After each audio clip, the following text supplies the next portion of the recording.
and hit that raise hand function button for us, and we'll get to it as quickly as we can. As always, we'll start with questions here inside the room, beginning with Jeremiah O'Shen in the front row. Mike is coming over your shoulder. I guess congratulations on qualifying for the playoffs, Brian. But aside from that, what is the overall sort of feeling coming out of this one? Obviously, you picked up a couple injuries, you had a lead, but you also came back. Mixed emotions. I mean, you know, you could probably spin this in a ton of different ways. And Vancouver may be the first place team in our division. Certainly the first half was disjointed with 2 injuries. It just, you know, it almost felt like the guys, when Alex went down and then Yeimar went down, it almost feels like they were in shock for a little bit. They just, like, oh my God. You know, it took us a while to get going. Second half, you know, I thought it was okay, but then look, the kids got to learn. You know, the kids got to learn to give away. You know, we're giving up too many soft goals. You know, that's something I talked about. And then you get that response. So you're proud of the team to come back, and Jackson's header was excellent. Excellent header, good ball. And then, you know, I asked the guys in there, I said, it was a great second goal, but why? Ask yourself why it was such a great goal. You know, because it was with intent and you know, they wanted to score. You just feel the momentum shift, and they were playing with confidence. And then I asked them, you know, how could you continue that momentum instead of falling back again? And so those are some of the learning curves. And then, you know, if we would have given up a second goal, I didn't know if I was gonna, you know, think that they would get a set piece goal off a corner kick. I mean, Berhalter swings in a good ball for sure, but, you know, we had size advantage a little bit. But there again, you know, you could say that was a great goal by Laborda, same as I could say Jackson was a good goal. So, you know, mixed bag.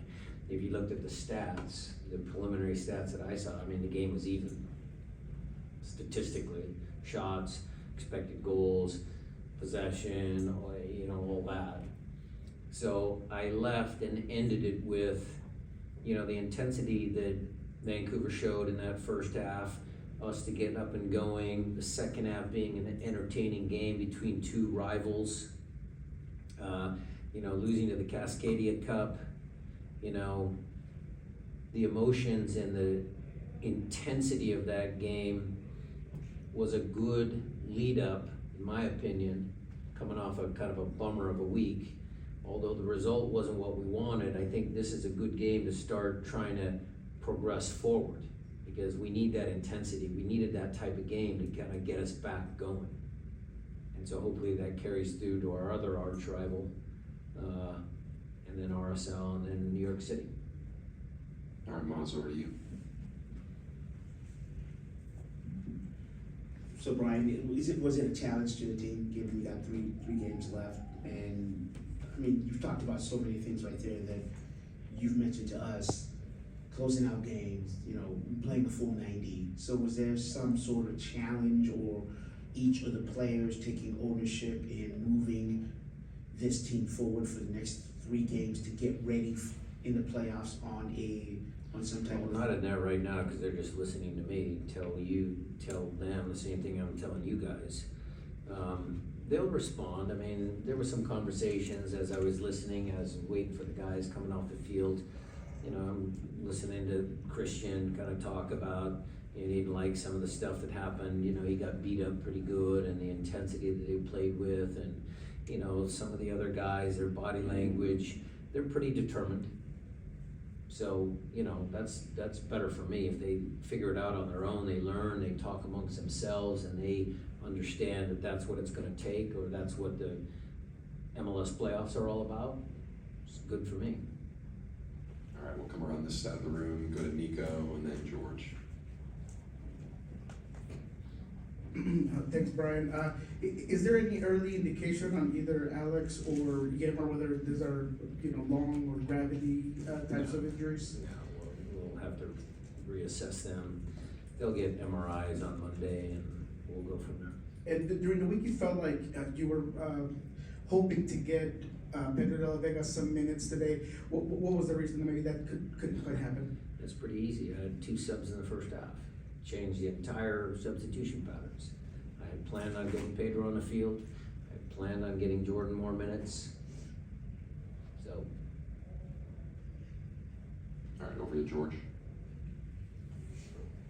Coach, I was wondering if you had any comments, because President Trump mentioned that he was going to take away the games from sanctuary cities, being a Seattle ambassador, if you had any comment on that.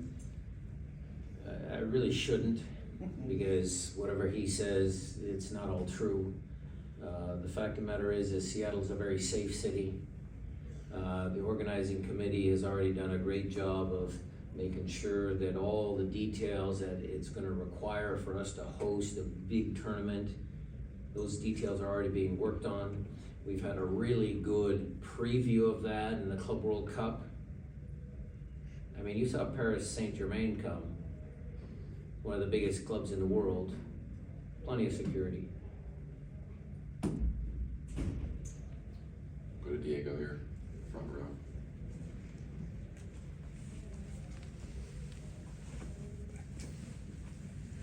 Buenas. ¿Cree usted que la continuidad de partidos ha tenido algo que ver en esta especie de sobrecarga física que ha afectado los resultados y que hizo que hoy tuviéramos 2 lesionados empezando el partido?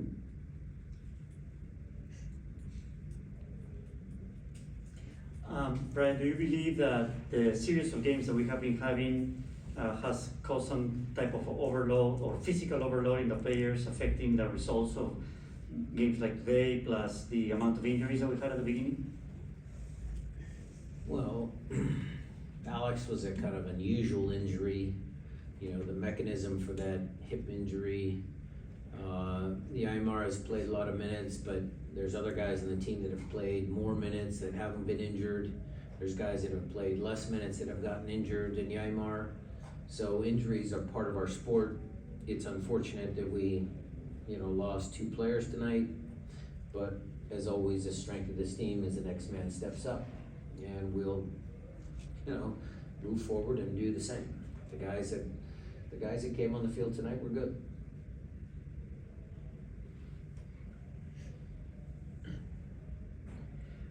En realidad, la lesión de Yeimar hoy día fue una lesión extraña, una lesión no común, y no marca realmente ninguna pauta. Sucede que hay veces que hay jugadores que juegan más minutos y no se lesionan, y hay jugadores que juegan menos minutos y sí se lesionan. Entonces no hay en realidad una regla con respecto a eso. En el club tenemos la política de que si un jugador falta, el siguiente jugador sale adelante y sale a cubrir esa posición. O sea que nosotros nos sentimos bien cubiertos en el partido de hoy y para los partidos que vienen. Gracias. All right, Nico and Antune, we'll take your question, please, off Zoom. Hey Brian, to talk more about the playoffs, you've now made 9 out of the last 10. Ziggy made it a big part of the culture to make the playoffs. So when you took over after Ziggy, was there like a personal expectation to carry on his legacy and to make the playoffs consistently? And would you say, and how would you feel that his legacy affects the club today? Well, Ziggy was a great coach, one of the greatest coaches in MLS. But I think the history of our club being competitive can go all the way back to the 70s and 80s. It lived throughout the 90s, a couple of championships there, the 2000s, 05 and 07. And it just kind of has been part of the DNA, the culture of, Seattle being a winning sports town. And, did I take that as, anything more than Ziggy being a strong coach and a strong character? No, because we all, myself, Preki, Tommy, Andy, Freddie, we all want the best. The players in that locker room, they all understand it's America, the playoffs are important. I would say that I probably tweaked Ziggy's message just a little bit, that every single tournament we enter is important. You know, and we give equal weight to winning trophies, whichever ones they are, including the Cascadia Cup tonight, because not a lot of people were talking about it. You know, maybe it's because we were, you know, last couple of years we haven't had good performances, but that's an important trophy for us. So that's for the fans. So all of those things matter, and I think it's in the DNA of the club. All right, we'll come back in here, go to Noah next. Hey Brian, back to the next man up mentality thing. Can you talk a little bit about Snyder Brunel stepping into that midfield role? And from what I saw, I thought he looked great tonight. It was good. I mean, look, it was a rough half for everybody in the first half, but he made some plays. He was able to wiggle out of some things. It was a good learning curve for him, you know, especially look, the goal, it's a good learning moment for him. He can just bounce it first time, you know, he's gotta see as balls played to him, he's gotta know the guy's coming, so just bounce it back, we go out the other side. So it was a good start. I mean, we got high hopes for the kids. He's super talented. Maz, you have a follow-up? Yeah. Mike's coming to you. We have time? Yeah. Brian Talbot, what has he provided since he's full health, and what did you see from him today, just in terms of both ends of the pitch? Well, both ends of the pitch. Let me talk about the middle of the pitch. That's Leadership, you know, connecting some passes. You know, we dropped him back in at the end when we were playing with our 2 forward set next to Christian. You know, I loved what he said in the press the other day to you guys. I'll play wherever, you know, the team needs me. So tonight was a step forward for him to get 90 minutes under his belt and play with a lot of intensity, a lot of leadership. All right, we'll give the last one here to Nico Moreno. And then we'll call it locker rooms open after this, guys. Go ahead, Nico. Thanks, Coach. You finished there with a 4-4-2. I just wanted to get your take on how you felt like that played out, you know, playing both Danny and Osasa de Rosario there on top. Not enough time to really look at it, but we are gonna look at that in the future, you know, because it's necessity. I think we've got 3 super talented forwards.